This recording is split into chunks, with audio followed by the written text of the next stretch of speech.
Lisa will make punch that is 25% fruit juice by adding pure fruit juice to a 2-liter mixture that is 10% pure fruit juice. How many liters of pure fruit juice does she need to add? Okay, so there's a lot of information here. Let's try to break it down. As with any mixture problem, you want to start with a picture.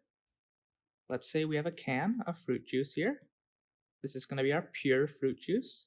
We'll call that P.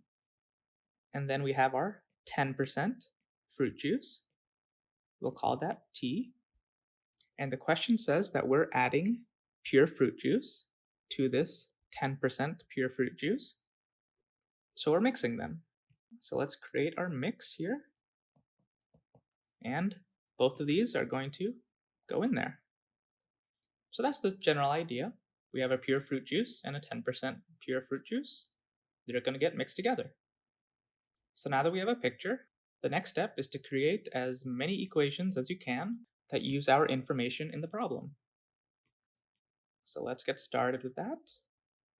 So pure fruit juice means that 100% of the liquid in there is fruit juice. So that's an equation. So the amount of fruit juice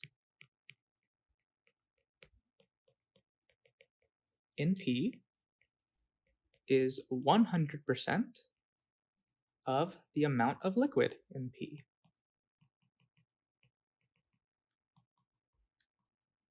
So 100% of the amount of liquid in there is fruit juice. And we can write a similar equation for T. So the amount of fruit juice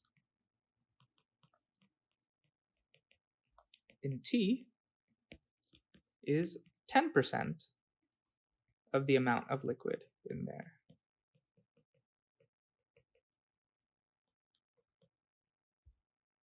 All right, we're putting both of these in the mix. So we can say that the amount of fruit juice in the mix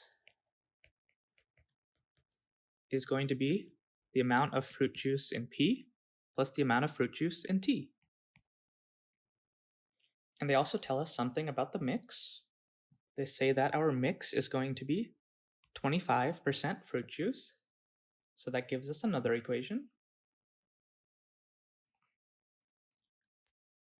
The amount of fruit juice in the mix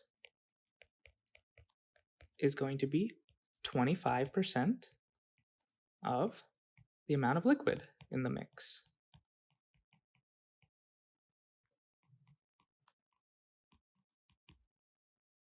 And we can actually make an equation about the amount of liquid in the mix. The amount of liquid in the mix is going to be the amount of liquid in P plus the amount of liquid in T. All right, I think that covers all of the information that we're given. Now we need to look at our equations here and try to simplify them to find a system of equations. So looking at our first equation, we have the amount of liquid in P. We don't know that, so we'll just call that lowercase p. The second equation says the amount of liquid in T. Well, they actually give us that. They tell us that T is a 2-liter mixture, so we know that information. This is 2 liters. Now, looking at our third equation, it says the amount of fruit juice in the mix is equal to the amount of fruit juice in P plus the amount of fruit juice in T. Well, we actually know what each of these two pieces is. We know that the amount of fruit juice in P is right here. That's 100% times P. Similarly, the amount of fruit juice in T is right up here. That's 10% times 2. So we can just substitute those values in. All right, moving on to the next equation. The amount of fruit juice in the mix is 25% of the amount of liquid in the mix. Well, the amount of liquid in the mix is actually given in this next equation. So let's see if we can connect these two. We're told that the amount of liquid in the mix is equal to the amount of liquid in P plus the amount of liquid in T. Well, we already know those. We labeled those in orange. The amount of liquid in P, we called that lowercase p, and the amount of liquid in T was 2 liters. So the amount of liquid in the mix is P plus 2. So we can write that above. This is P plus 2. So as you can see, this is a bit of a puzzle trying to figure out these different pieces. And as you might notice, we actually have 2 equations here that give the amount of fruit juice in the mix. The first equation says that the amount of fruit juice in the mix is 100% times P plus 10% times 2. Well, we can actually substitute that part in purple in this next equation. So the amount of fruit juice in the mix, that is 100% times P plus 10% times 2. So if you look at this equation now, we filled in all the pieces, and the only thing that's unknown is P. And that's what they're looking for in this question. They want to know how much of this liquid in P did we add to the mix. So let's clean up that line. We have 100% times P, so we're going to write that as a decimal. So 100% is just 1.0. So 1.0 times P. And then 10% is 0.10. And then we have times 2. And the right side says 25% or 0.25 times P plus 2. So we can put that in parentheses, times P plus 2. On the left side, 1 times P is just P, and then 0.10 times 2 gives us 0.20. On the right side, we need to use the distributive property to multiply that 0.25 by each piece on the inside. So we'll have 0.25 times P plus 0.25 times 2. We'll keep the left side the same. And on the right side, we have 0.25p plus, and then 0.25 times 2 gives us 0.5. So let's get our variable to the left side. So we'll subtract 0.25p on both sides. So if you have 1p minus 0.25p, you're going to get 0.75p. And on the right side, our piece here goes away, and then we have 0.5.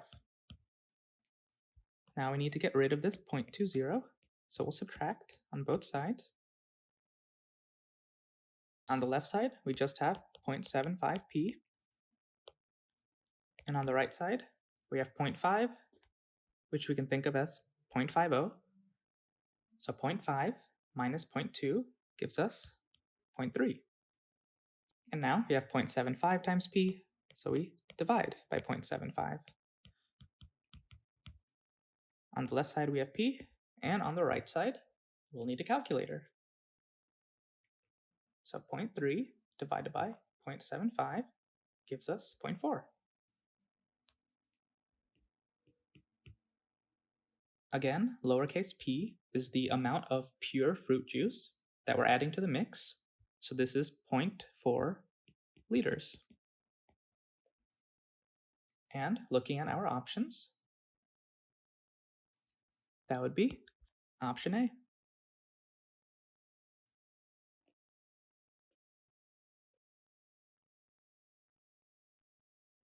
Jenna's vacation. So we have a table. Let's take a look at the sentence below first. Jenna's car averaged 30 miles per gallon of gasoline on her trip. What is the value of X in gallons of gasoline? So the table shows miles traveled and how much gasoline it took. So 600 miles of driving took 20 gallons of gas. 450 miles took 15 gallons of gas. And we need to figure out, when she drove 960 miles, how much gas did that take? We're talking about driving. We have miles, we have gallons. So you might think we use our distance equals rate times time formula. So we're told that Jenna's car averaged 30 miles per gallon. So we can think of miles per gallon as a rate.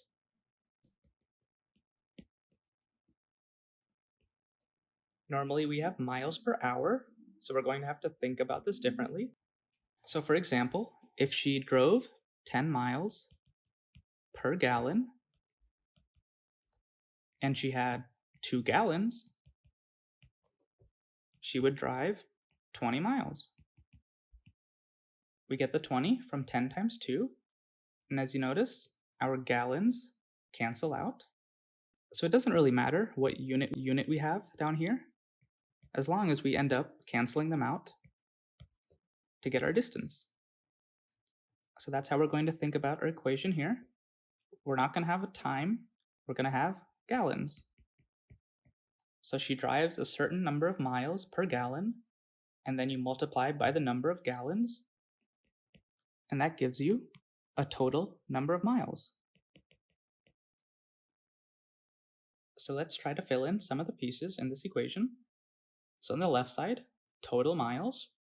Do we know what the total number of miles on this trip was? Yep. We just need to add up these numbers. So we have 600 plus 450 plus 300 plus 960. And what is our rate? What is our miles per gallon rate? That would be 30. And how many gallons did we use during our trip? Well, we would just add up these values. So that would be 20 plus 15 plus 10 plus x. So Jenna drove 30 miles per gallon for this many gallons, and this was the total number of miles she drove. And this equation just has one unknown, so we can get it by itself. Let's start by simplifying the left side. We can add up those numbers. 600 plus 450 plus 300 plus 960. That gives us 2310. And on the right side, we have 30 times. And in parentheses, we can add up these three numbers. That's 20 plus 15 plus 10, which gives us 45.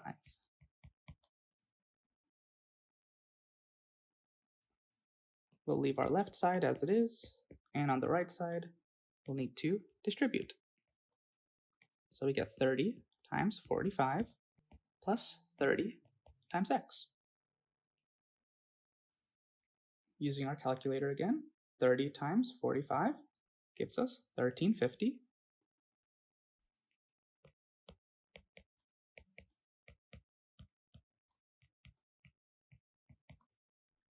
Again, we want to get this x by itself, so we'll subtract 1350 from both sides. On the left side, using our calculator, 2310 minus 1350. We get 960. On the right side, our 1315s cancel, and we have 30x. Final step, we'll divide by 30 on both sides. Using our calculator, 960 divided by 30 gives us 32.